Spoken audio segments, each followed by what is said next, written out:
Hey, this is Joe coming at you from the Beat Barn. Today on the Drumming Career Podcast, my guest will be Clayton Craddock. Clayton is based out of New York City. He has an extensive career on Broadway, and he just finished a tour with the Rock Orchestra by Candlelight. My old job.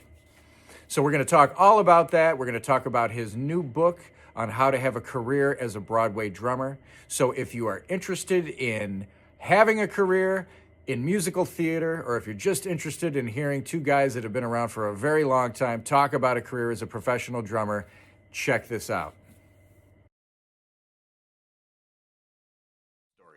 What's your origin story? What got you into drums and when? Well, I started out playing pots and pans in, in the kitchen of my parents' house when I was, I don't know, really young. And I remember going to my cousin's house, who was a drummer at the time. He no longer plays. I just remember seeing this big, gigantic, shiny thing with wood and, metal. And I was like, what the hell is that? And I realized that was a drum set. So they bought me his drum set because he stopped playing. And I took it down in my basement, and I would just sit there and play all afternoon after school every day. And at the time, I had a record player down there, and I'd bring my father's records, and I would just play along to whatever I was, whatever he brought into the house. I remember listening to whatever my sisters would listen to, and I would just absorb it and just try to play along to it. And this is, way back in the day. I can date myself. It was in the 70s. I lived in the and 70s. and I remember just growing up and just being surrounded by all kinds of Let me just go back even before that. I grew up I was born in Hartford, raised in Bloomfield, but we moved to Manchester, Connecticut in 1973. We were the only black family in the area, and of course I had black relatives, but being surrounded by non-black people wasn't really a culture shock. I just didn't know any better. But being surrounded by people that did look like me, I blended in with the neighborhood. And one of the earliest memories I remember going to elementary school, I could actually walk to my elementary school back then, and I'd come home for lunch. But I remember going, and I had a little afro back then, and I remember getting our pictures taken. I don't know if you remember back then, they'd hand you these combs. In fact, let me see. Where is that comb? It wasn't as long as this. This is like my beard comb, but it Mm-hmm. was like half the size. I remember those. Yeah, yeah. You For remember that? school pictures, yeah, yeah. They'd hand them out. Here, Clayton. I'm like, what the fuck am I supposed to do with this? I was trying to get it through my afro, and I was like, oh man. So I knew I was in a. It's like I knew I was in a different town then. Right. But I remember one of the first memories I have musically was looking at the cover of Herbie Hancock's Headhunters album. Not the ones with Mike Clark, the one with Herbie Hancock, the very first one with Chameleon and Watermelon Man. I just used to stare at that for hours, and then I'd listen to the record, stare at the cover, the front and back, because it was like eerie and mysterious, and also look at a pot of marigolds that I planted. Watch that grow. It's like I'm watching plants grow. That's what we did back in the day as kids. That's what we did. Yes. Back in So the that's what I 70s. did. Listen to records So, and watch the grass grow. so I would just listen to that over and over again, and I was really into that funk and that I guess late fusion in the 1973 or 74 it was. But I would play along to that, along with stuff that my sisters would listen to, like Elton John and Kiss, Destroyer, and my sister later, and my middle sister got into Prince later in the 70s, but whatever was on the radio at the time. And my cousin got into rock music, and he would introduce me to Aerosmith, and Judas Priest and Def Leppard and Iron Maiden and Led Zeppelin and all that stuff. But I was really into the funk back in the day, Cameo and Slave and Parliament Yeah. and Shaka Khan. And every month I'd go to the Budweiser Superfest concert in Hartford, Connecticut, and I'd see whoever was popular at the time, Confunction and the Daz Band and everyone that was out, Brothers Johnson, and all of those things were influences in my life. So the mix of cultures and the mix of music, I didn't really have any one particular thing. But in 1979, there was a song that came out and blew everybody's mind, and it was a song called "Rapper's Delight." Okay. When that came out, I remember going to junior high school, and everybody would come in and have this piece of paper with the lyrics written on it. 15 minutes of rap music lyrics, and we would all try to say the entire thing. But that was the beginning of my love affair with hip hop that lasted from 79 until like 1994. And playing in junior high school bands, the first time I played with somebody was with this guy across the street, and he was into the Beatles. And he said, "Have you heard this song 8 Days a Week?" I'm like, "No, what's that?" So we'd play along to that and Day Tripper, and then I'd form bands with people in the neighborhood because people would come over to my place back in the day. You'd have a garage band and my basement band.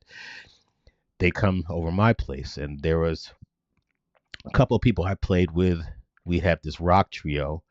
One guy looked like Jimi Hendrix and played like him, and we play a lot of Jimi Hendrix tunes. Another band I was in, which wound up being a band that I played with at the Battle of the Bands in high school. It was called Prowler. It featured my cousin and some other people, and we played a lot of Rush tunes because when I discovered Rush, I thought I was going to be the Black Neil Peart, man.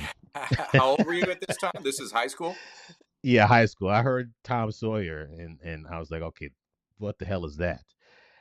So, I had double bass and I think an 8, 10, 12, 13, 16, two 24-inch bass drums.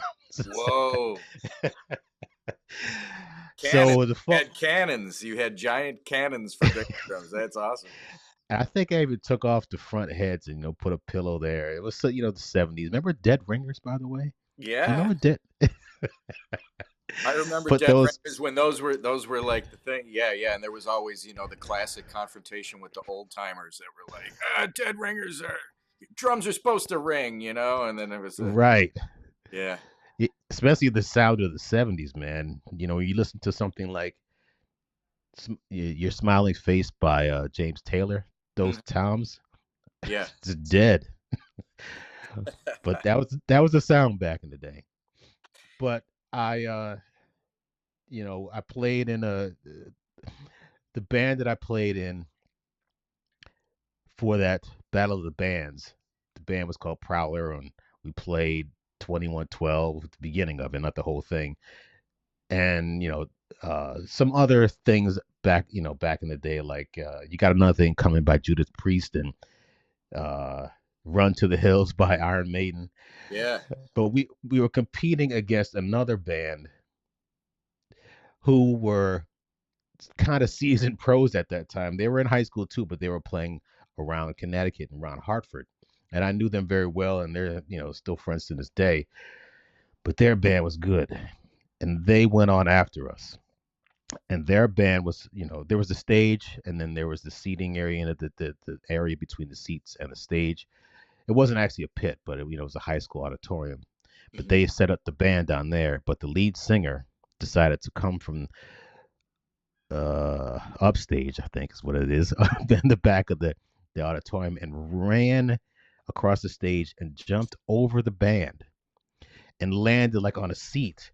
And there they started Tom Sawyer in the funkiest version I've ever heard. Oh He man. came, it's like, he just ran and then he jumped down as like a modern day warrior. I was like, oh my God. And I just went like this. I was like, and we lost because they were playing September and all kind of hits of the day, and in addition to blowing us away with Tom Sawyer, our own wheelhouse, but they made it so funky. I was like, ah.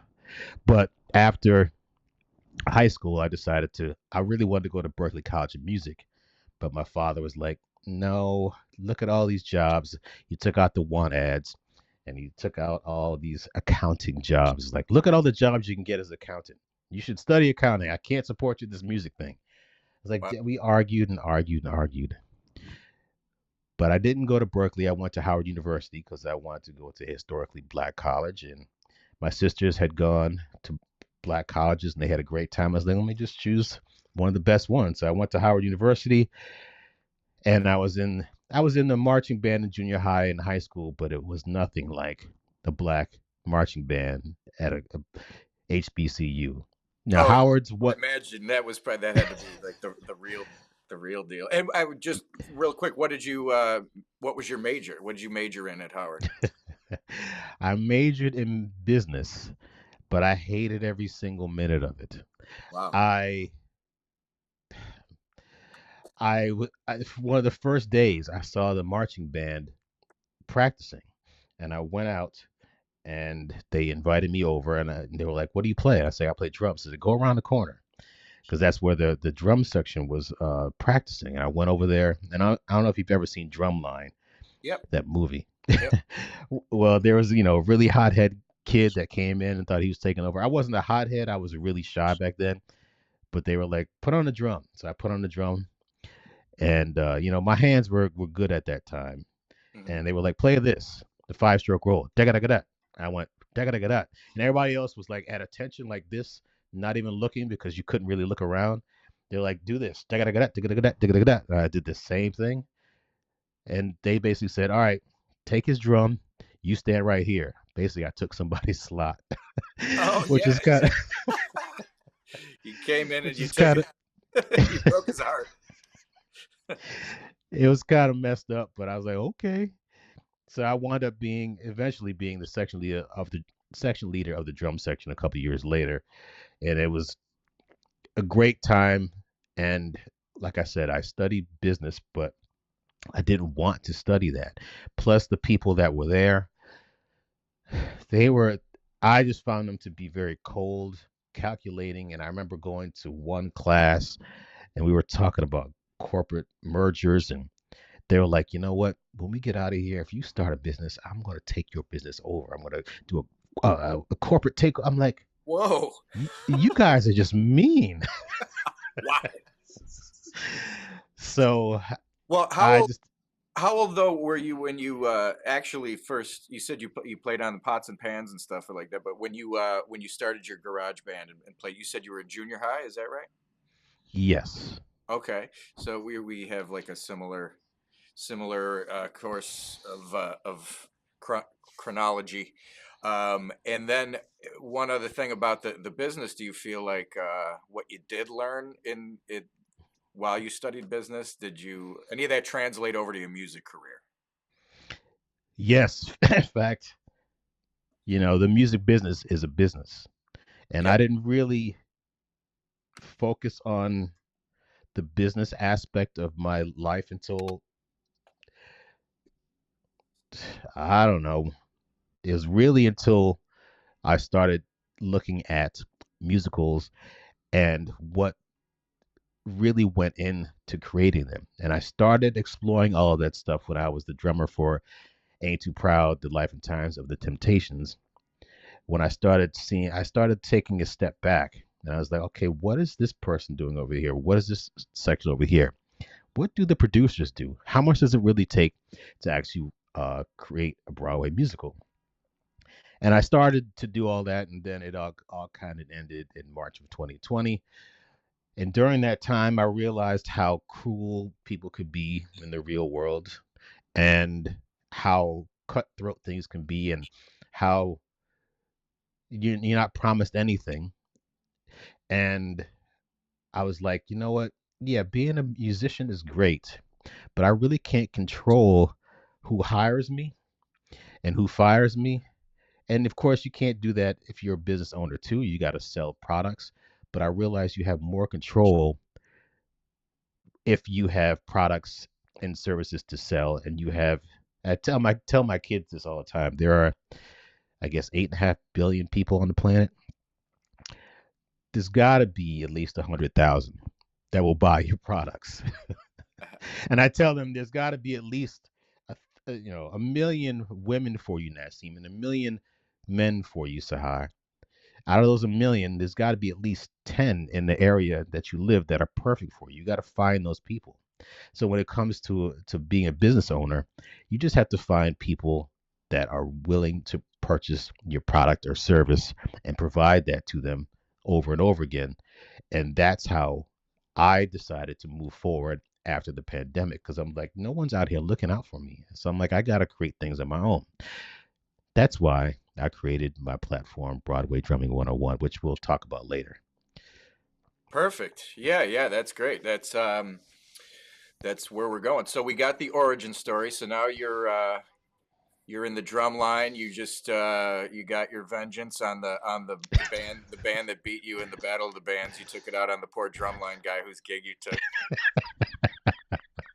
But you had to. I mean, your hands had to be flying. I mean, I imagine that had to be a great experience for a drummer.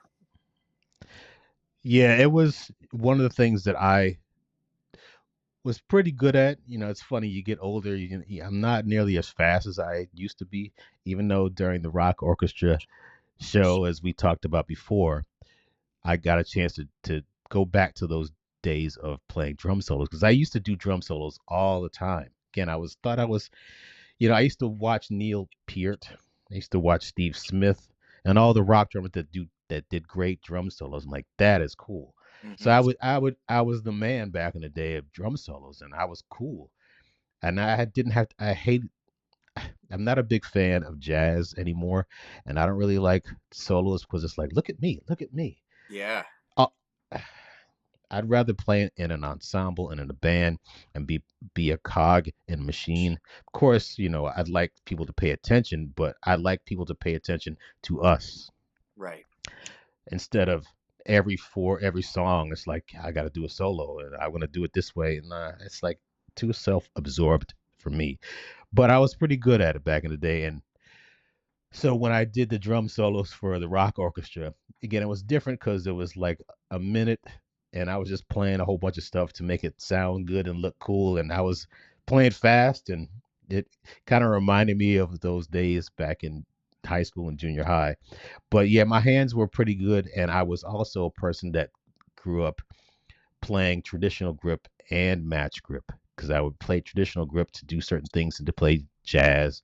And so my left hand was good at that, with traditional grip, uh, uh, that playing traditional grip. So when I went to Howard and got into the marching band, my hands were pretty good. So that's kind of how I got that slot and Now, do you stayed on have the. to? Do they prefer you play traditional grip in that in the drum corps that you were in, or is it matched, or are you doing stick tricks and all that stuff? Yeah, we were doing stick tricks, so that's kind of why they wanted it like that. The drums they weren't like they are now, where they got the harness and they're flat, and these weren't even like the high quality drums that we probably could have had, but there were kinds that had the leg harness, where it was just the round part that went on your thigh. Okay. So they were just there. So we would take the drums off and we'd hold them up and we'd dance. And I broke out of my shell. I was really shy getting to college, but they brought out the inner me, and they were like, "Take command of your drum." I was like, "Okay, okay, okay." Take command of your drum. I love it. That's great. So it really brought out the person who I was on the inside and made me more assertive and confident. And that's one thing about being in an ensemble like that. It really brought out the best in me. So, but the thing about going to college in 1984, there were a lot of changes that were going on at that time, and I really wasn't paying attention. Not I wasn't paying attention politically, but musically, again, 1979, Rapper's Delight came out, and I was just all over rap music. Yeah, I lived in Hartford, Connecticut. I mean, Manchester, Connecticut, right outside of Hartford. And on a clear night, I could take my antenna because we had antennas back then, people. I could take this thing, they were like plastic antennas, and I would Friday and Saturday night is when they would have Red Alert and Chuck Chill Out on Kiss FM and 98.7, the master mix. And I still have the tapes because I would sit there and tape live the master mixes, and I would hold it up like this because when there was no clouds in the sky, you can actually get reception, believe it or not, 2 hours away from New York City. And I just thought the New York culture was just fascinating. The fat laces, the Adidas, the Gazelles, the bomber jackets, the you know the breakdancing, because some of the kids in my high school did breakdancing too, and I was just fascinated by New York. Plus, one of my all-time favorite movies. I know people will be like, "What do you mean by all-time favorite?" Yes, The Warriors. Ah, I knew you were going to say that. I knew you were going to say the Warriors. Yeah, that was it. Was great with the bottles. Exactly. Warriors. So I was fascinated by what New York was, and to be honest with you, looking, no, living here ever since 1993, and knowing by talking to people on my podcast and people who have lived here, you really wouldn't. I mean, living in New York in the 70s and 80s was not easy. It was really, really, really messed up. But part of that allowed artists to flourish because uh, they had the ability to create because the cost of living wasn't very high, and when you have a lot of situations where you have to be creative because they didn't have a lot of music programs in the school, so they just plugged in you know uh, a source of power to the lights that were out in the park, and they take their turntables and they create music from the records. New York was a place filled with art, music, dance, clothing, all of that. And again, I was just fascinated by it. So I was really into rap music from 1980, 1979 to like, again to 1994. But the early 80s with the Crash Crew and Funky 4 Plus 1 and Curtis Blow and early Run DMC in 1983. When Sucker MCs came out, it was just the drum machine and them talking over it. I was like, what the hell is this? It was just fascinating. So I stopped playing drums like closer to when I got to college. I became like a part-time DJ, and I had two turntables, and and I wasn't bad, and I'd be able to mix, and I'd bring in my tapes to school of the Kiss FM master mix, and like, what is this? And it's the latest thing, and I was the coolest guy, but I was really into it. So when I went to college, I was only playing in the marching band, and I really wasn't playing drum set. So for like 4 years, I only played drum set when I came off of Christmas and holiday breaks.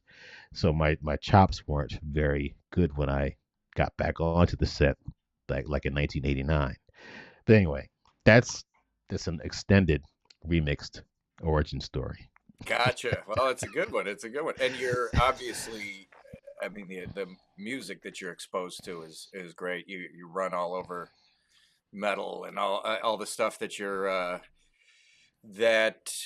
were into and you enjoyed. And I think that probably helped out your career quite a bit, right? So that you could jump. I mean, you could do Broadway, you could do rock, you could do all the stuff that you need to do in order to have a career. Something I always harp on is that you have to be versatile if you're gonna have a career. You have to be able to do everything that you get called to do and do it well. And it's good to have a foundation that that you listen to so much music. You mentioned briefly jazz. and you said, I know you're not really that into it anymore, and I kind of feel the same way about it. But we can get into another thing about that. So, did you play a lot of jazz coming up, or not so Well, much? starting from when I got to college in the early 80s, I decided, since I couldn't stand studying statistics and accounting and, you know, business fluctuations, I went into the library, and they had a collection of LPs, long playing records for those who are listening.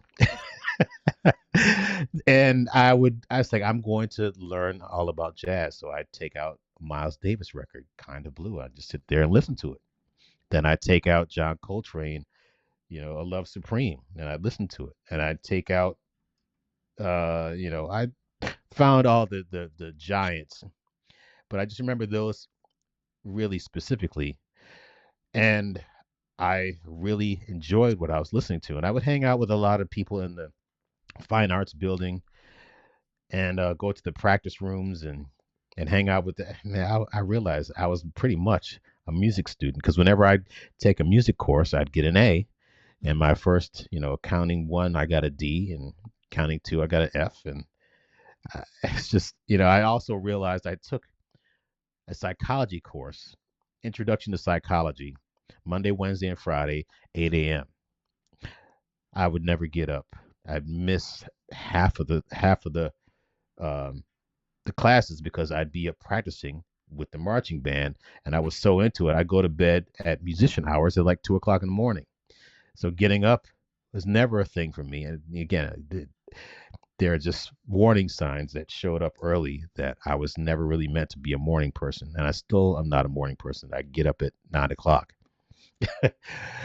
but and my brain is on fire at like, from 9 p.m. until like 2 a.m. I'm like doing all kinds of stuff, researching and reading and looking at documentaries. So I was getting into jazz at college, but when I got out of college, I started working at record stores. There was a place called Camp Mill Records, and I think I started there, and I worked there for a couple of years. There was one location in DuPont Circle. I learned so much about the music business there, and this was at the time where there were CDs were big, and they had the long boxes. Then they went to the long boxes where it just had the top part. I don't know if you remember that. Yeah, yeah. And of course, singles and cassettes, and I had it all. And there was one guy that worked there, and we were talking about jazz. And I, of course, heard about Billy Cobham and Tony Williams. He's like, man, let me get you some Billy Cobham records. So he lent me like 10 Billy Cobham records. And I was like, this guy is incredible. But when he lent me, the first like six Tony Williams records, when I heard Believe It, Mm. I was a believer. I was like, okay, this guy is a genius. He is the greatest thing I've ever heard in my life, because number one, he's playing this jazz thing, but he's also like playing it in a convincing enough rock style that combined the two. And the stuff that he was doing, Swiss triplets, like what the fuck is a Swiss triplet? And the way I'm like, this guy was no fucking joke. And to this day, when somebody asks me who was your top five drummers, I say Tony Williams, Tony Williams, Tony Williams. So, I mean, because and the thing is, people are like, oh, what do you think about Four and More? It's like I just don't get it. I know people are like, that's the best thing he's ever done. It's like I don't like the ding ding ding ding ding ding ding ding ding ding. It's like it doesn't do anything for me. But when I hear I think it's called Red Alert, or anything off of that record, I'm like, that is me. That's kind of the thing I like. I like aggressive stuff, again, take command of your drum type of thing. I Yeah. like I like assertive music most of the time, and he was that guy. Of course, I like Neil Peart, but I grew up listening to the Commodores and Parliament and Jerome Braley. Braley, I think. Damn, did I say his name right? Uh, uh, Steve Gadd, of course. Steve Ferroni, Steve Arrington, Steve Smith, Steve. Steve. Steve Jordan. uh, but and of course Larry Blackman from Cameo and all of the late '70s, early '80s funk and soul drummers, and that's my thing. But also again Neil Peart and of course when I got into jazz, I really got into Art Blakey because of his swing and his ability to just move the band and and swing hard and not play too much, but you know he had such character to his playing. But that's kind of my jazz thing. Of course, when I got to New York, one of the first gigs I played was with this group. We were playing in Jamaica, Queens. I'm sorry for talking so long. Maybe it's just I had too much No, caffeine. this is your thing, man. We're learning, getting to know you. So you're in I Jamaica. got to, yeah, Jamaica, Queens. Yeah, we got a gig from 9 p.m. to 3 a.m. Six one six 30-minute sets, and they're like, "Yeah, let's play giant steps. 1, 2, 1, 2, 3, 4." And like, I'm swinging and trying to keep up, and all I remember is there was this woman because we were in kind of in the back of this club, and there's this woman who was at the bar, and she would just, she had, she probably was, I don't know how old she was back then, but she would just listen to us. I think she was like the only one in the bar. We'd get done, oh, bam. She'd be like, "Can I get another Doers, please?" I'm like, "Oh my God. Is this what my Yeah, life has come to?" but at least you could look forward to getting the $50 at the end of the night, Exactly. 6 hours. It probably was $50. And I'd be like, "Oh, thank you." But, we did those $50 and $100 gigs, and you should go out and do those things when you first get to a place because that's where you learn. And unfortunately, that's kind of how it is to this day. That was 1994, 1993. Getting $50, $100, and they're still doing that to this day. It's why, I have to find a way, which I have, to be more in control of my own destiny as much as I possibly can because I can't see myself doing what I did, you know, over 30 years ago and getting the same amount of money. yes. So, I and I call that. realized, I call that the with the $50 jazz gigs, like you're talking about. That you always see the people passing it around social media like it's as a joke. Oh, the 80th anniversary of the $50 jazz gig, and it's true. But I call that the classic confrontation between musician and free market economics. You know what I mean? It's like mm, the reality is there's not really a demand for that. There's a demand for musicians to play it and for people to, like you said, pay attention to me, listen to me. But as far as people, lay people, that non-musicians, they're not plunking down a lot of money. They're not leaving their house to go hear somebody play Giant Steps or Stella by Starlight. You know what I mean? And I think that it's academia has kind of let people down, a lot of musicians down.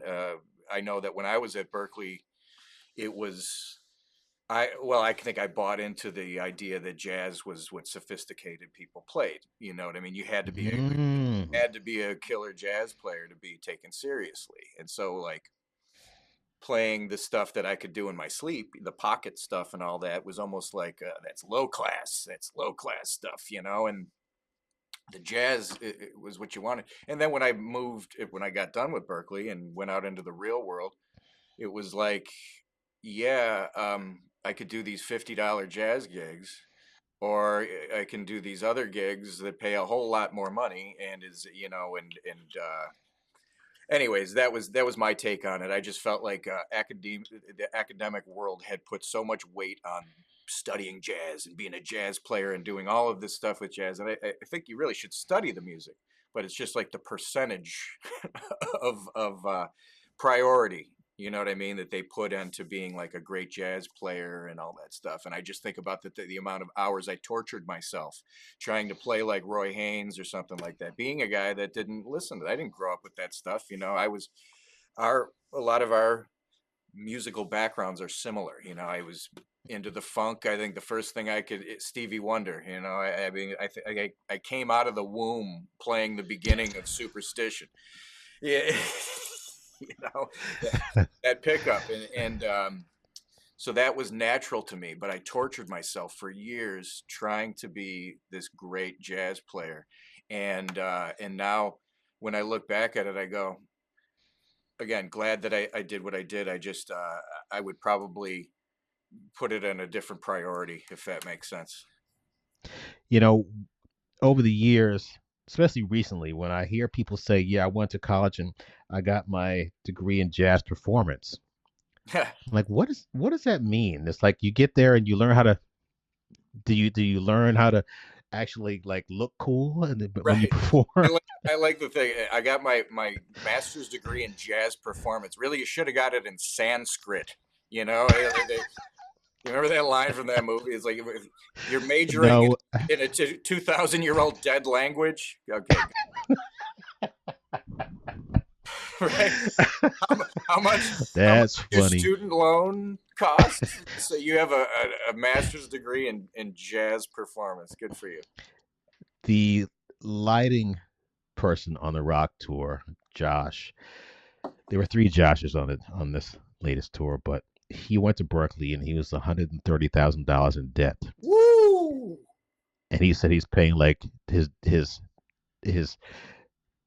student loans off from the touring that he's doing as a lighting person, not playing drums. He can play, but he's like, I just learned all this stuff, and I'm like, this stuff is really not useful to a career as a musician. He did those $100 gigs. He's like, wait a minute, I gotta get out and do this. It's like, no, I don't want more. So he's making a lot more money on the tour of a rock orchestra than he would as a musician playing freelance gigs in Boston or anywhere else, especially coming up. Yeah, So and when it comes to they're that, expensive, as you know. It's like forget about playing. You got to pay your rent as well as paying off the loan. right. So I think about, why do you think, I have my theories. It's like when I was looking to teach at a college, and they were like, you have to have a master's degree in order to even be considered. It's like, I have a bachelor's degree. Why do I need a master's degree to teach here? I know exactly what it's like playing on Broadway. I want to teach this. No, no, no. Get your master's degree, then come back and see us. I'm like, no, I'm good.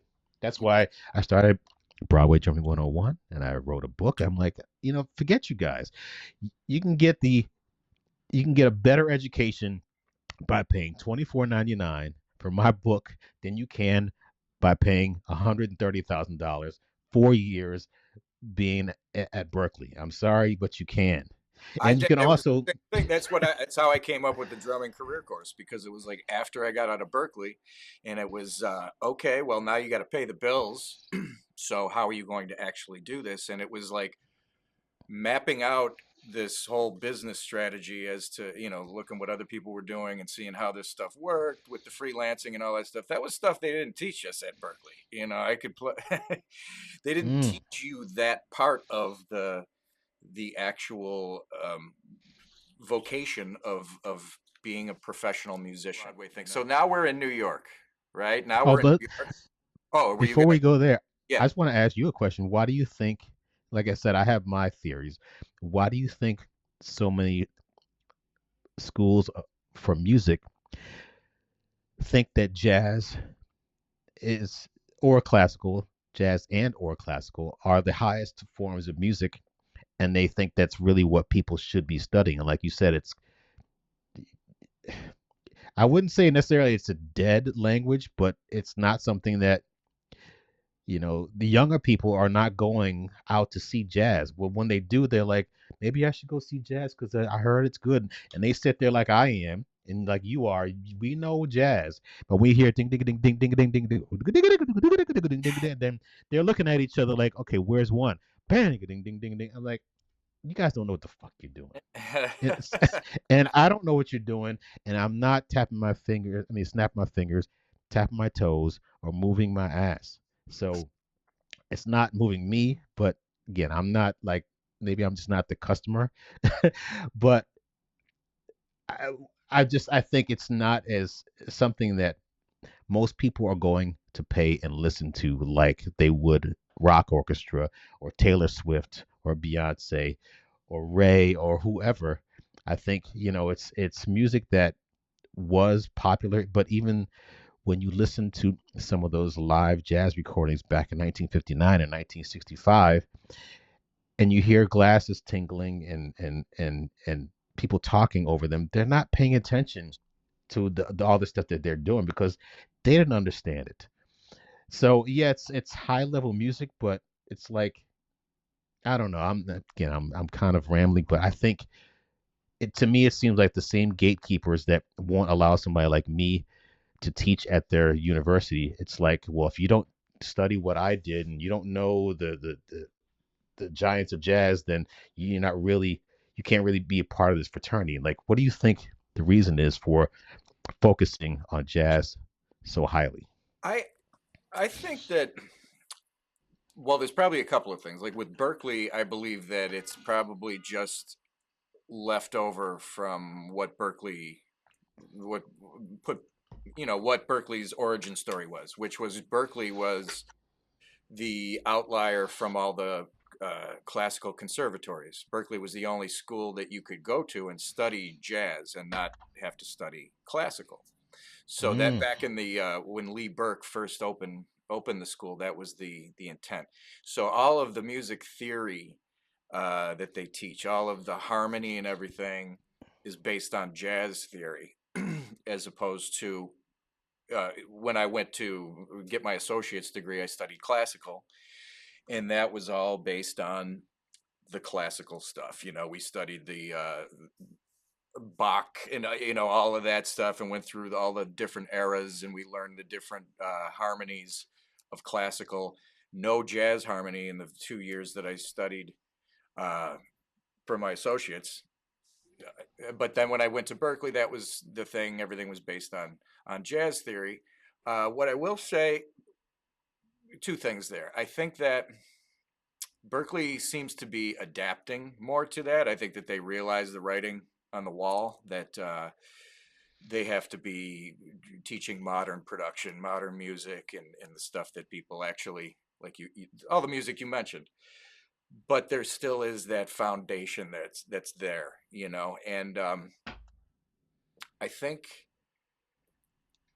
I think it's probably a good thing as long as they balance it. It doesn't hurt to know, to overkill on knowledge, right? So if you're going to produce modern music, even though you might not ever use any seventh chords or any jazz harmony, it's at least good to know those things, right? Like, so the best, the even simple music, the best pop music is still being made by people that are know music, right?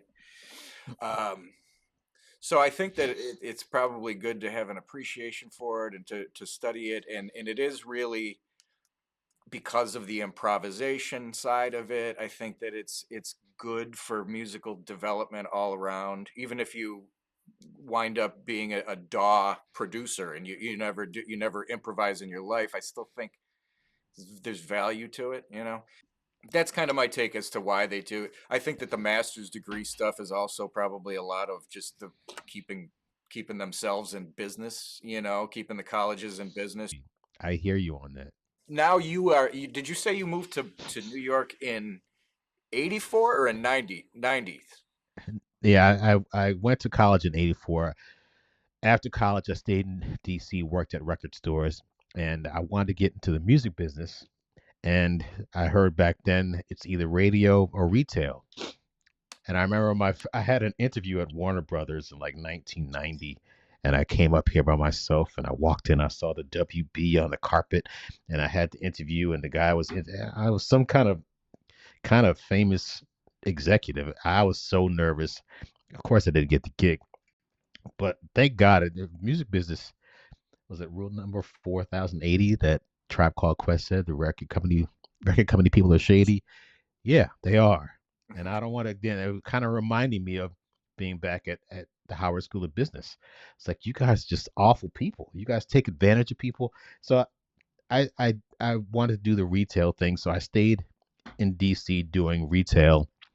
But really, I moved to New York in 1993. I was like, it's either New York, LA, or Nashville, and I chose New York because it was closer to where I grew up, and I knew people that had moved here.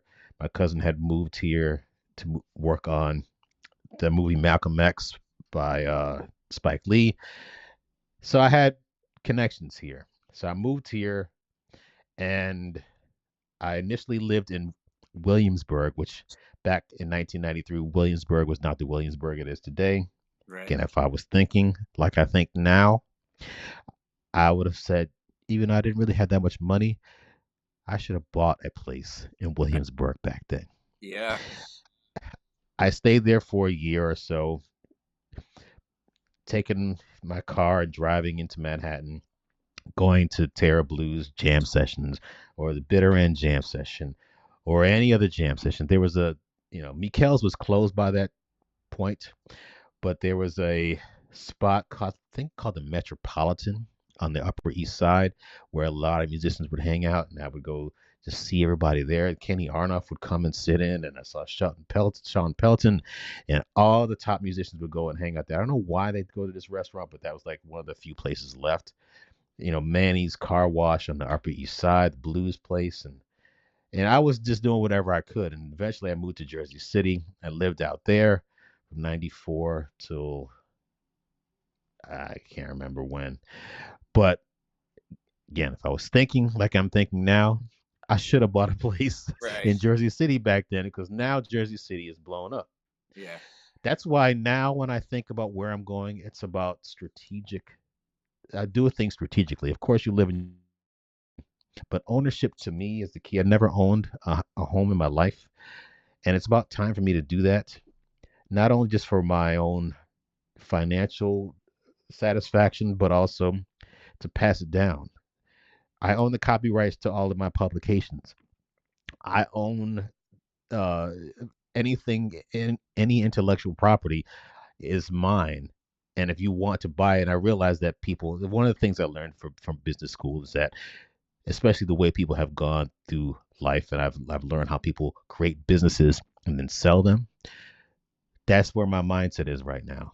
So got to New York, started playing around. Sorry for like digressing, but No. I started playing around and meeting a lot of people, and that's how you just like yourself, you make connections with people, and you never know where those connections may lead to. And so over the years, playing singer songwriter gigs, playing metal gigs, world music, R&B, pop, disco, funk, jazz, blues. I mean, whatever. And there's one time I played at this place called Baby Jupiter on the Lower East Side. Okay. This is later on in my career. I opened the night playing with this singer songwriter named Ben Eiler.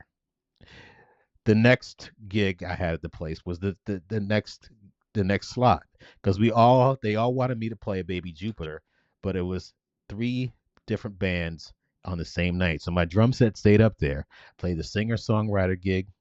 Then the next thing was like a fusion band, and then it was like an organ trio fusion thing. And then closed the night with this world music group that was all improv. We didn't have any songs. We just make up stuff. So that's kind of where I was at the time. I'd do anything, and I probably walked away again that night with like $50. But it was the experience and the ability to play those different styles, but also just taking all those different kind of experiences that I had playing with different kinds of people, and just applying it to the real world and just getting out there and playing. Broadway. How did the Broadway thing start? So playing all those gigs around New York City, there was a couple of things that I did, well, really one thing that I did that was the gig that connected me to the Broadway world. I played a gig at a place called the Ramada Inn, which I don't think they exist anymore. It was a Ramada Inn in New Rochelle, suburb of New York City. Friday nights, probably like 2 Friday nights a month. And I was playing with the band, and there were about, the same people and same 20 people in the audience, same 20 songs, Dancing Queen, September, Turn the Beat Around.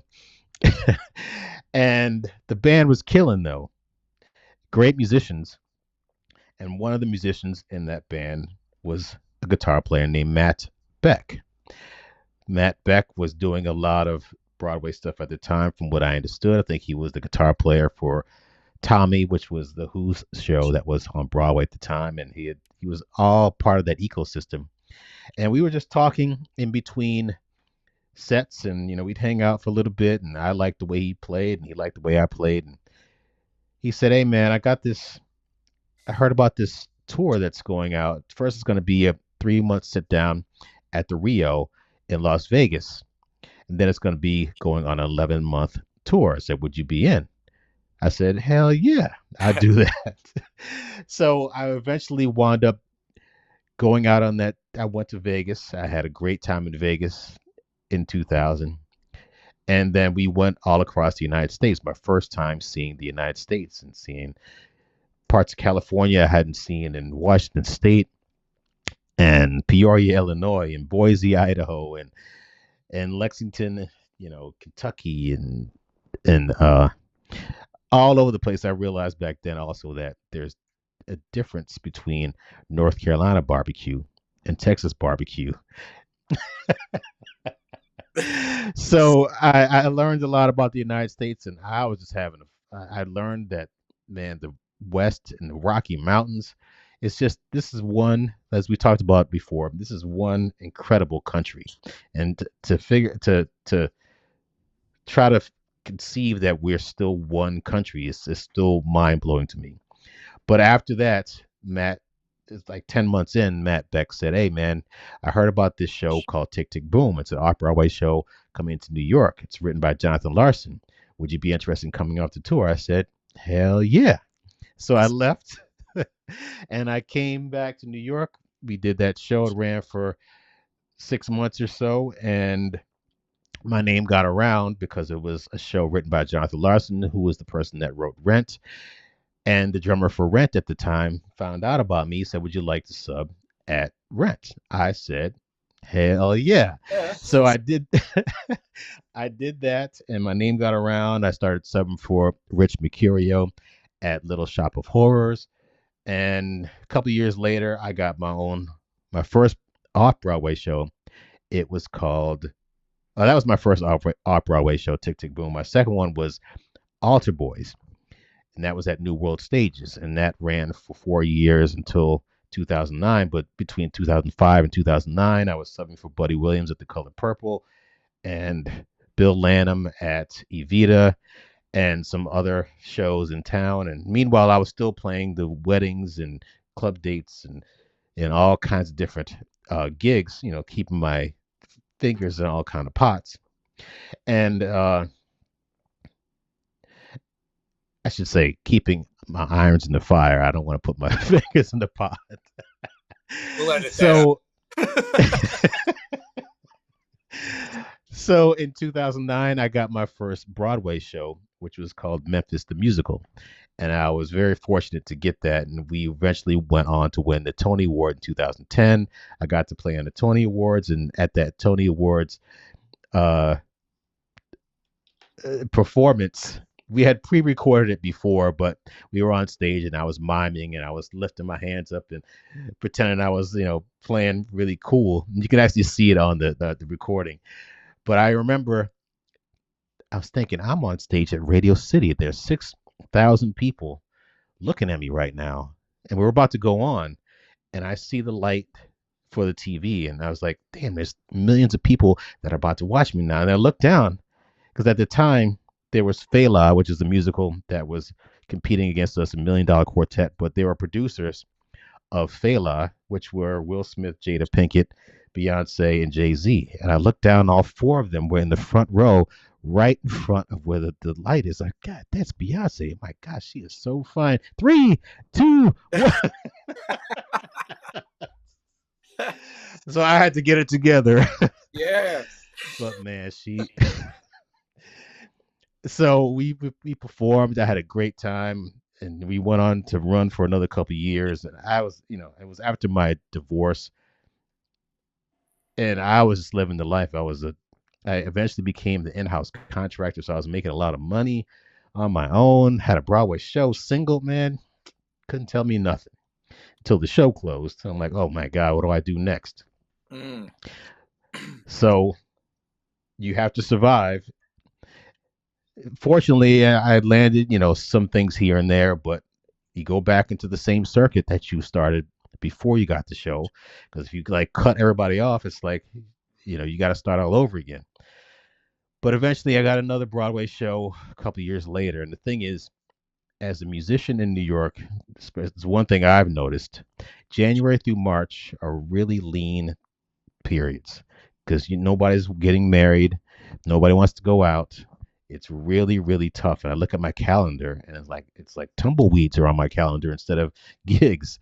Yeah. So I think it was 2014 where I got a call from Michael Keller, one of the contractors at the time. He was like, "Hey, I got this show called Lady Day at Emerson's Bar and Grill with Audra McDonald. Can you play jazz?" It's funny, we talk about jazz. Like, yeah, I can play. I'm not like, Tony Williams. And it's like, no, this is 1959 jazz. You're backing up Billie Holiday. So I started listening to some Ed Thigpen and some stuff from 1959. I realized that stuff that Billie Holiday was doing was not this fast bebop stuff because she wasn't that kind of performer. And I was like, okay, I can do that. So I got the gig, and I told my girlfriend, I was like, yeah, I got this gig it's a show with somebody named Audra McDonald. I'm like, she's like, Audra McDonald, she's about to win her 6 Tony Awards. She's done this. I was like, I'm sorry, I don't really know Broadway like that. If it was like, yeah, you're gonna be going on tour with Cameo or Def Leppard or, you know, I'd be like, yeah. I mean, I know what I'm getting into, but I didn't really know Audra McDonald back then. I'm sorry, Broadway people. But I learned, I'm sure. man, she's no joke. Every night I'm behind her. I'm like, oh my God, she's like transformed into Billie Holiday. The thing about that, I was exposed to a whole other level of Broadway because everybody came out to see that show. I look out in the audience, and there was Queen Latifah, and there's Cornel West, and there's Cicely Tyson, and you know, Whit Marsalis.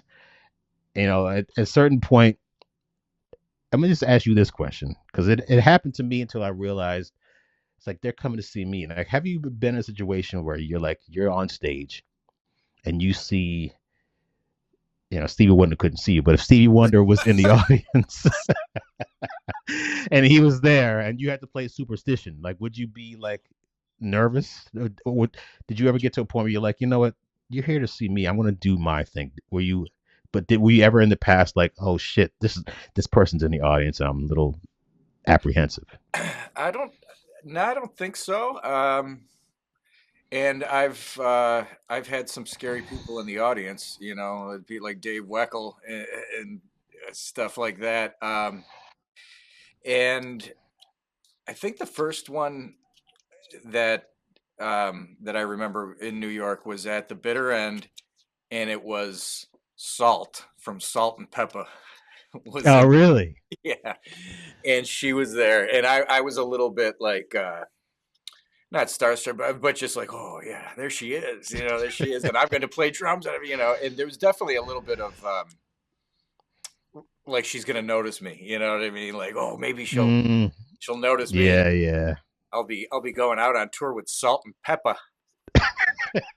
It didn't happen. How do you feel about it when somebody's in the audience? Do you feel like it changes your You know, at first it did, and during that show, Lady Day at Emerson's Bar and Grill, it was a situation where it was like a setup like a club, even though it was in a massive theater.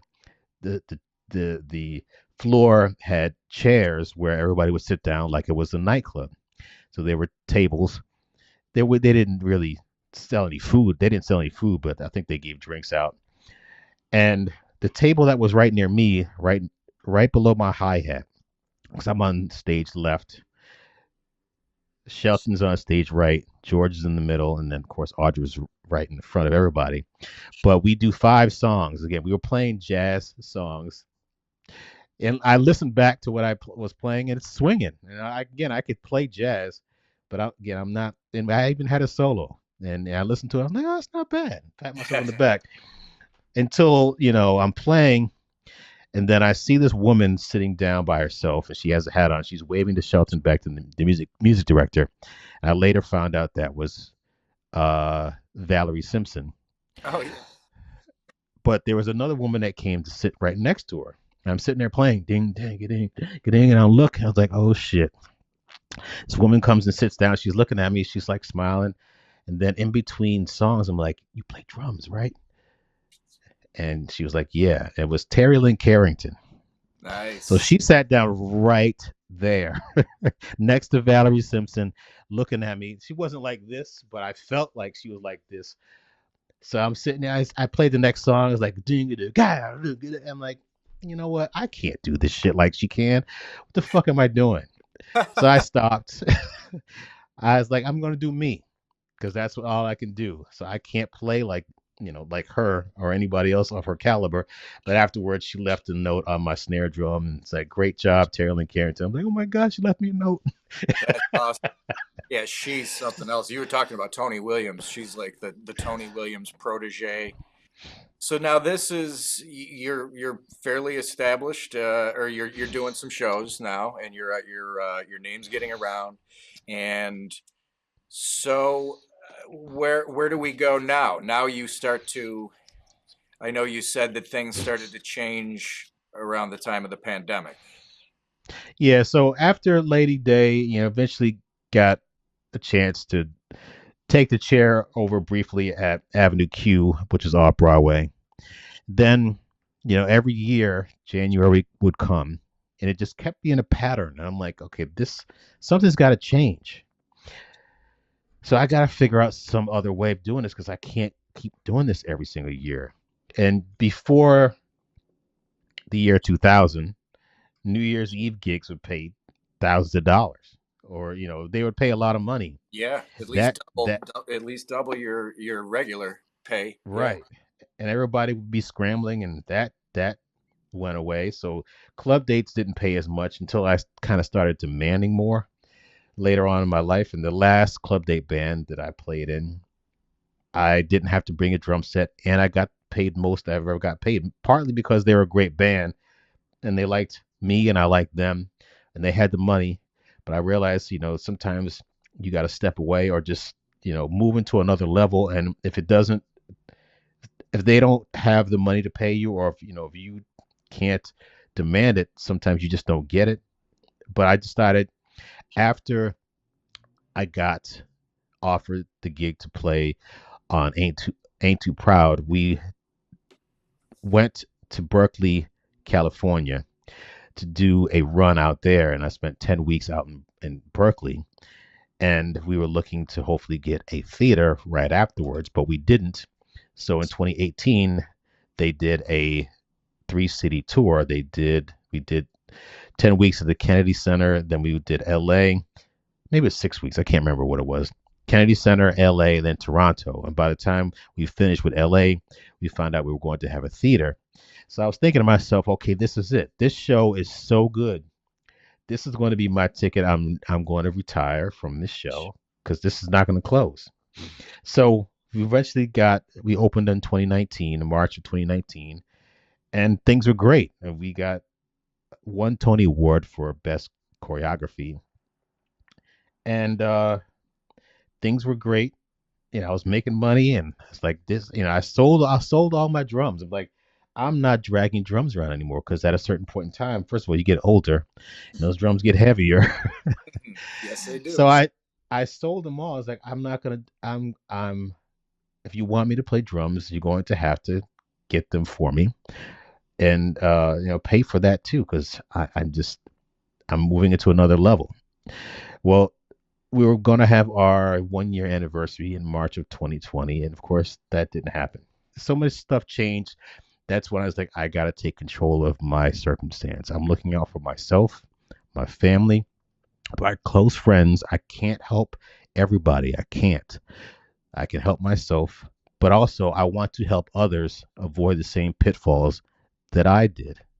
So it's like, what can I teach people that I know very well, other than the family court system, that could be of service and help to other people? And I was like, I know Broadway very well. So me, my girlfriend, she's big on post-it notes. She's like, why don't you just go through everything that you do when it comes to starting a Broadway show, and talk about every single thing. Like, you know, you go into the rehearsal room, and you get a uh, piano vocal, and there are no drum parts. You have to interpret, because I can't read piano music. I know the rhythm, so I look at the bass line and I see that. So that's probably what I'm going to be focusing on.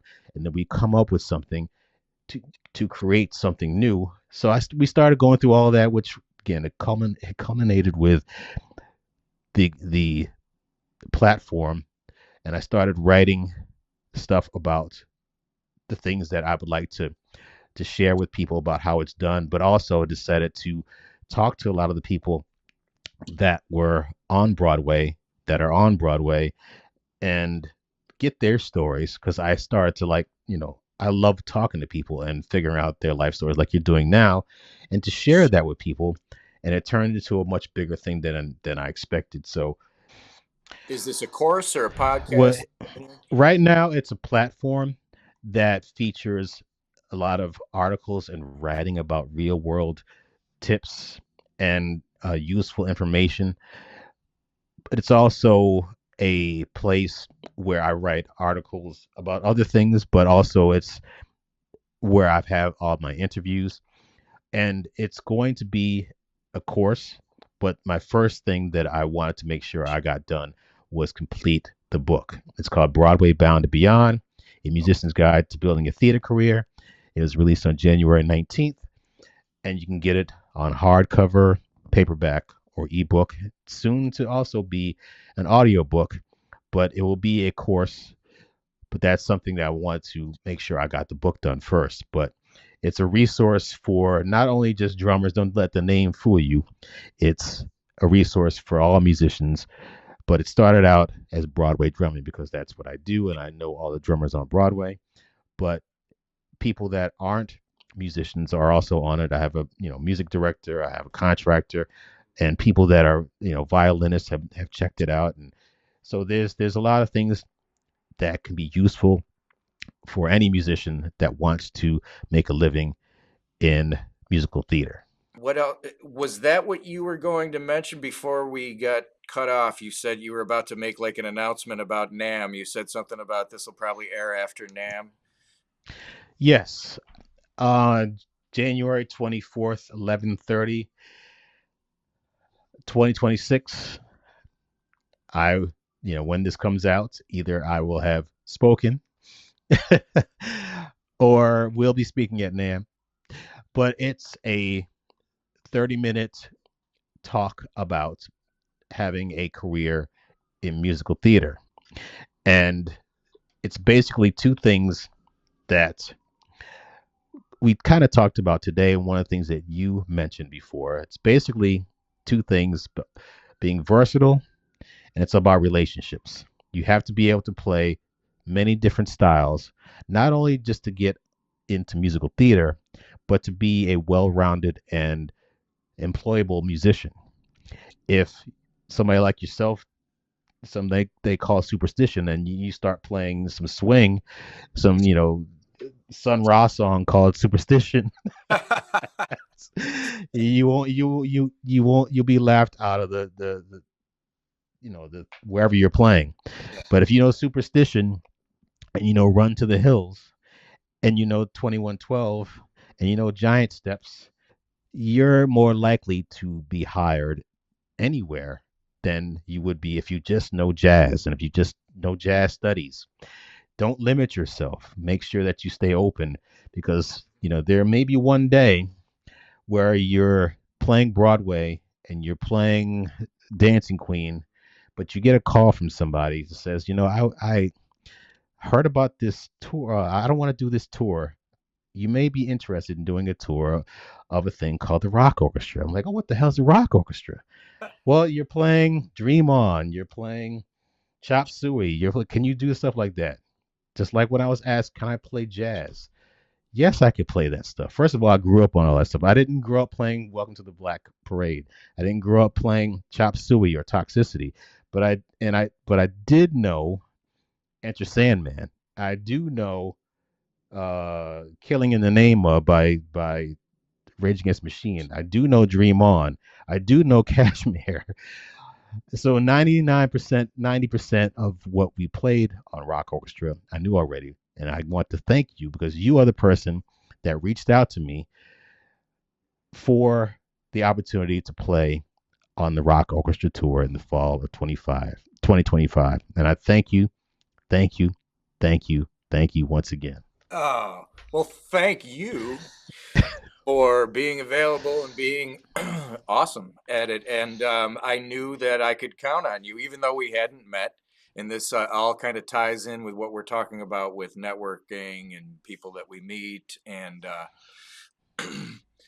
yes, this rock orchestra tour, I was asked kind of an emergency to fill in and do this 3 month tour, and I wasn't able to do it. I couldn't logistically make it happen, but I didn't want to leave these people hanging, so I wanted to make sure that I could get them somebody that could do it. And excuse me, you have to really rack your brain sometimes about the very specific things that we just mentioned.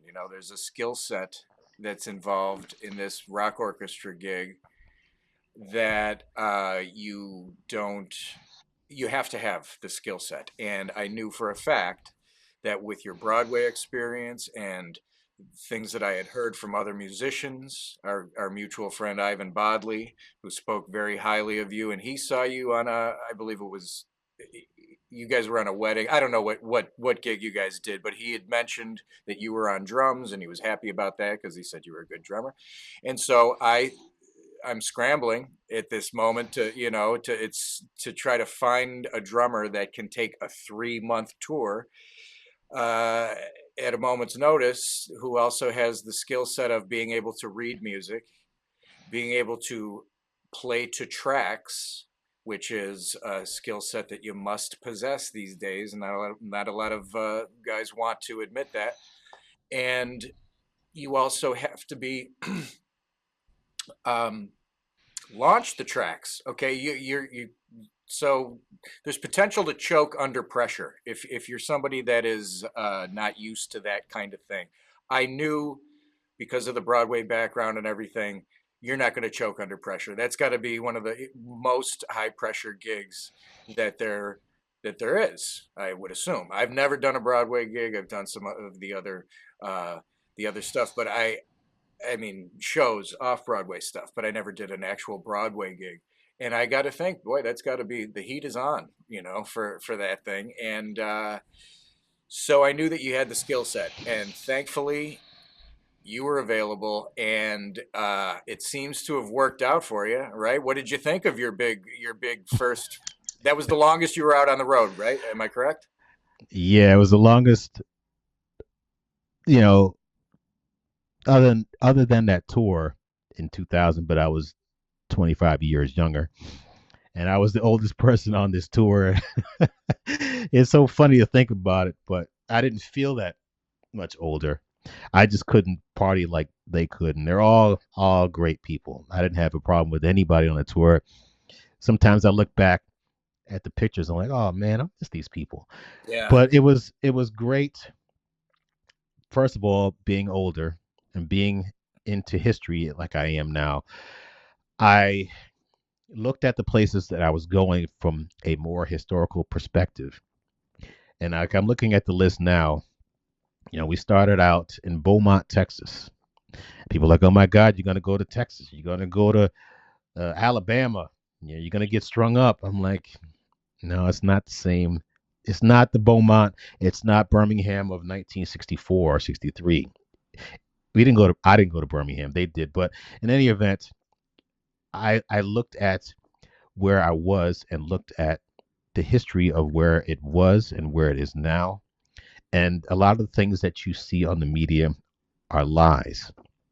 They make it seem like New York City is just everyone's shooting each other. And if you go outside, you're going to get stabbed on the subway. Yeah, you might, but it's highly unlikely that that's going to happen. There are Yeah. things about New York that are amazing. There are things about it that are really scary, but it's not nearly as scary as it was in the 70s and 80s. Not nearly at all. So, Texas, there are actually women that live in Texas, believe it or not, and in Florida, despite all the laws that have happening. There are Latinos that live in Texas, believe it or not, still. In fact, one of the places we went was McAllen, Texas, right at the border. I was like, so what's it like at the border? It's like, that's fine. It's like, what are you talking about? It's like, yeah, it's not what you think it is. But going to Mobile, Alabama, and realizing Mobile, Alabama was the place where they had the first Mardi Gras. When I went to Macon, Georgia, I didn't realize that's where Capricorn Records was, and the Allman Brothers had a studio there. I went into the studio to see Capricorn Records studio. They let me in. It was just fascinating going to a place like, um, I went to Savannah, Georgia before, but seeing a place like that in Augusta, Georgia, that's where James Brown is from. James Brown is from. They had a James Brown Street and James Brown murals and like, you know, seeing Asheville, North Carolina, where the flood was, and I love parts of Florida, Daytona, Fort Myers, Tampa. Then I got a chance to hang out with my son in D.C. Nice.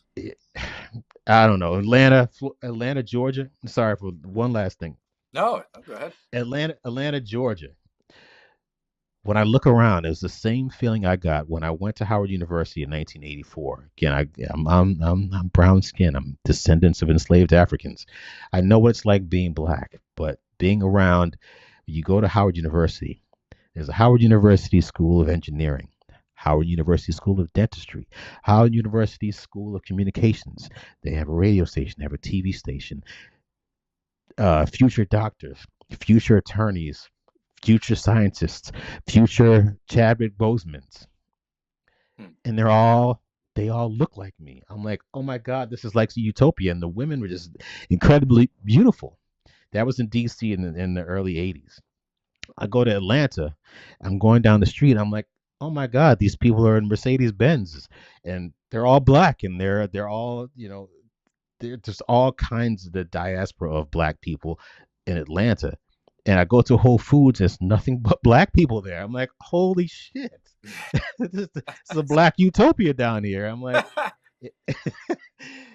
there's good and bad things about all, but there's so many black owned businesses in Atlanta. It's just really not out of control.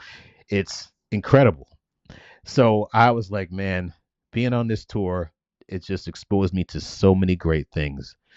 And I'm so glad that I got the call from you and I got a chance to show them that, they were very apprehensive at first because they thought that I was just a Broadway drummer, which kind of like I don't know if it's a misnomer is the right word, but to say somebody's a Broadway, say it again. Stereotype? Would it be like a Yes, stereotype of stereotype. yeah. Yes, to think that I can just and all I know how to do is boom bap boom bap boom da da da boom. No, no, no, Yeah. no. He That's not can't what it's. rock. This guy can't rock. He's a Broadway guy. So when we were playing, and eventually they included a song by Motorhead called Ace of Spades. Yeah. Hell yeah, of course I play that song. And I love playing that. And again, I grew up on heavy music like that. And again, I forgot to mention Bad Brains and Fishbone. Yeah. Bands that you look and it's like, oh, these are guys a bunch of rosters until you start hearing Bad Brains. No, no, no, no, no. they're like, and the same thing with Fishbone. Don't judge a book Fishbone, by its Fishbone, cover. 24/7 spies. 24/7 Spies, yeah, Yeah, yeah, same thing. yeah. So yeah, I mean, I wound up playing that show. It was a lot of fun being on stage and hearing the crowd screaming, and yelling, and it's wonderful. As you know, being on stage is infinitely better than being in a pit. You get that, you give them something and they give it right back to you, and you see people screaming and dancing and yelling. It's kind of how I feel when I'm playing at a wedding. I can give it to them, they can give it back to me. As a pit musician, sometimes as a drummer, you're in a completely different location by yourself. And I Right. know that maybe this younger generation just wants that because maybe they're spending so much time on their phone and not around other people. But there's just something about the human connection, especially being on a stage with an ensemble. Your the exchange energy is something else, and then when you have thousands of people giving that back to you, it's just great. So Yeah. again, thank you for the opportunity. So you've done this, you've done the touring thing before. What's the largest? I'm just curious. What's the largest crowd that you've ever played in front of? When we were in Mexico City, we played at a music fest, and there were over 100,000 people at the festival. Um, and it was just an ocean of people. There were four stages, and it was like all of a lot of the big '90s bands, like Portishead. I think Garbage played. So it was this huge, huge thing in Mexico City. We played in a stadium in Poland. That was pretty cool, to actually play in a stadium. There was, and then there were also the rooms that we played that were like the Sydney Opera House. I got to play the Sydney Opera House and things like that. Radio City Music Hall. Mm, Um, but as far as like what you're talking about, there's with the energy that you get from the crowd, there is no feeling like it on earth. And there's a video on it's a video of me playing with Moby in France, and he used to say it before this song every night. Body Rock was the name of the song, and he'd say the greatest thing about this next song is watching 40,000 people jump up and down. It's fantastic. And we kick into it, and that's what you see, just an ocean of people just bouncing. And it's got to be even more crazy for him, the creator, to think like, I created this thing. You know what I'm saying? That's like making people go bonkers, and to that's got to be a whole other thing for him. But yeah, there is no feeling like it on earth to have that that roar, to feel the audience. And and you got to feel a lot of that. The rock orchestra, you were like all sold out, right? I mean, well, they were always selling out theaters. Every time I went, there wasn't like you're playing at empty seats, right? right. That's And the they love. fascinating thing. Is like I didn't know anything about this thing until you told me about it. But apparently, a lot of other people know, and they'll go to places in Durham, North Carolina, and Augusta and Bowling Green, Kentucky, and they'll just be really excited to see this, and they were really happy, and they're appreciative, and then we give them a good show, and it was great. Yeah, I don't know if I'd do it again because I'm older and I don't like the tour bus.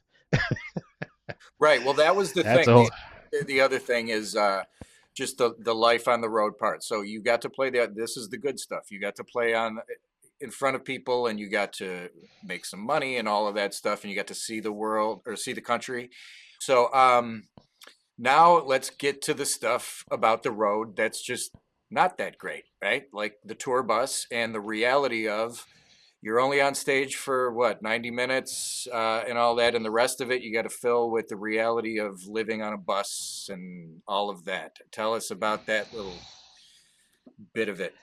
so one of the things I got kind of used to, and I got into a routine where you get to a venue after traveling at night at 9:30 in the morning, and you can't defecate on the bus. So you It's so you have true. to relieve yourself. Oh, number two on the bus. You'll lose your career if you do. So yeah, you don't want to mess up that toilet.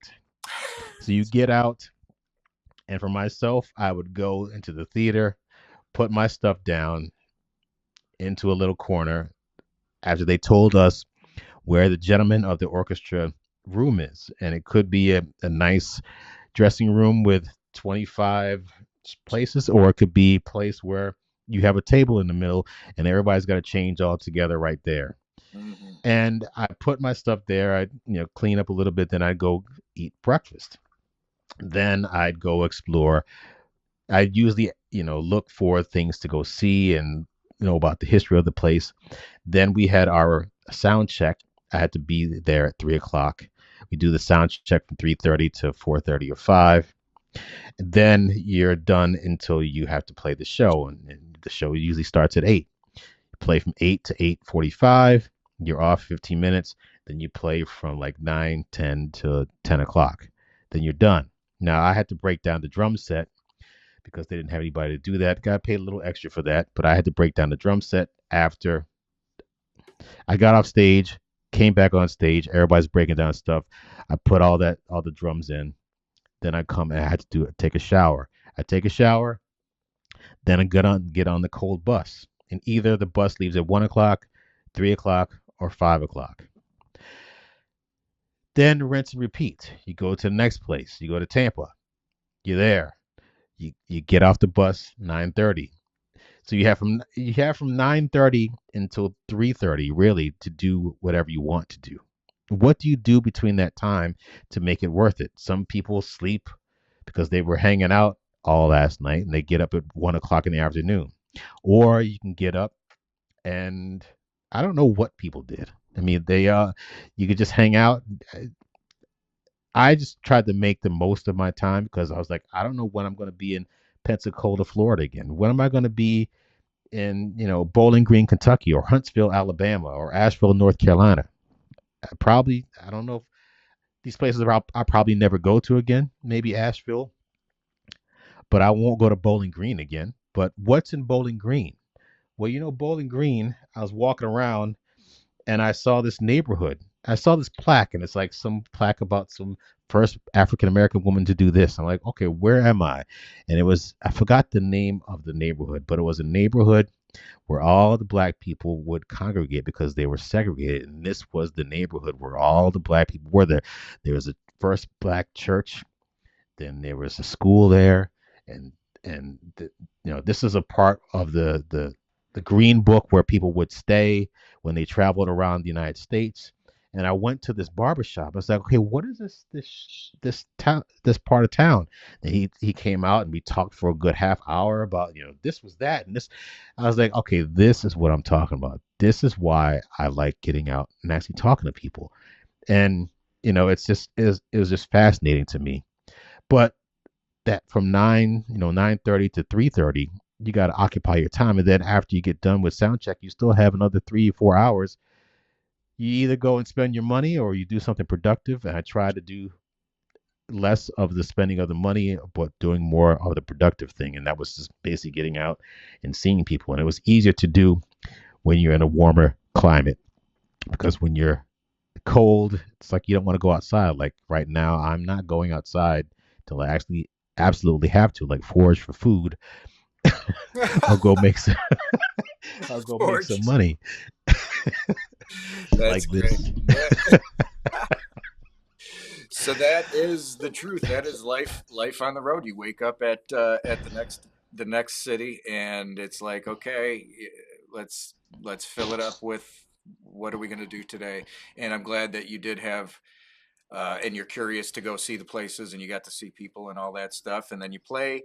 Um, the food thing is always an interesting thing. These are things that people have to consider. Like if you're you want to go out on the road, you have to think about these things. It's fun to think about playing drums in a different city every night, but you have to think about getting to that city and what do you do, and like what goes into that stuff.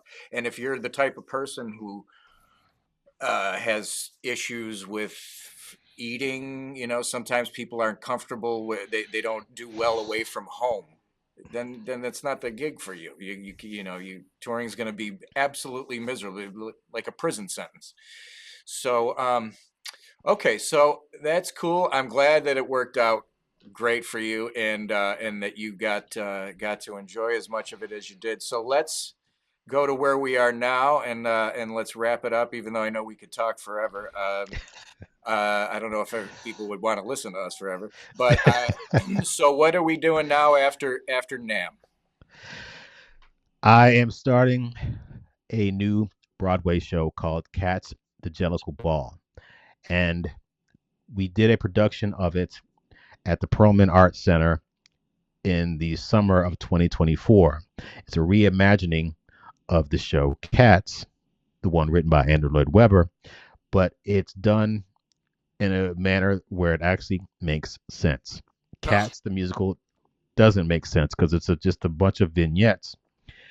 And each song is about a different cat. But in this version, they took elements of ballroom culture, which is a culture in the 70s and 80s in the gay and lesbian community in New York City, where they would have these balls where people would go down this runway to compete for prizes and trophies at the end, and they'd have people judge, give 1, 2, 3, 4, 5, 6, 7, 8, 9, 10, and it'd be like they judge, and if you get tens across the board, basically you win the trophy. Like best dressed, weirdest costume, most outlandish or whatever thing, and they'd get out there and dance, and they'd do these moves that were the thing that was the basis of Madonna's Vogue, because they were doing voguing, because basically they're striking a pose and they were doing all these things. So all that kind of dance came out of that scene. So you have some authentic, actual people that were part of that scene. There was a movie called Paris is Burning, which was a documentary on that whole scene. And one of the guys that was part of that, his name is Junior LaBeija, and he is one of the characters in the show because I forgot what the name of the character is, but he's the older cat talking about how it was back in the day. And I should know this by now. A number of times I played that show, but he and some of the other people that are part of the ballroom scene now, they're part of the cast because it's very authentic. So you have this new twist on it. So each song is basically them competing, and it kind of makes sense in that context. And I took a night off to see the show, and I don't like cats, but man, I was screaming and yelling at my castmates. It's like, this is it. I wow. was so surprised at how much I liked it, that I hope that people will like this new version. It's going to be at the Broadhurst Theater. Opens on April 7th, 2026. Nice. Come out and see us. I'll be playing drums. And I have my book, Broadway Bound and Beyond. It's been released on How do we get paperback, it? hardcover. How do we get it? How do you can go to Amazon.com right now to get it yourself. You can download the ebook. You could also go to signaturebrandworks.com. You will be able to get a copy from me directly that way. And you can also get signed copies there as well. And there's also other resources on that site called Broadway Sub Playbook. That it's a PDF that is something that if you're interested in subbing, that's a good resource. It's only $7.99. Plus, there's a lot of other merchandise like this Broadway Drumming 101 merch. I got hats. I got uh, book bags. I got totes. I got mouse pads. I got thongs. I got all kind. No, I'm just I'll kidding. take a thong, please. That's fantastic, and we're gonna have links for all of that stuff. Um, and you're gonna be speaking at Nam in just what at the end of this week, right? You're gonna be leaving for the Yes, yeah. January 24th, 11:30 a.m. Okay, great. So I don't. I think we've covered a lot. Like I said, we could talk forever about a lot because, and I would like to revisit this at some point, maybe when you come back from NAM, and we could talk a little bit more. But it's been an absolute blast chatting with you. Thanks for joining me here on the Drumming Career Course podcast, which I've revived just to talk to you.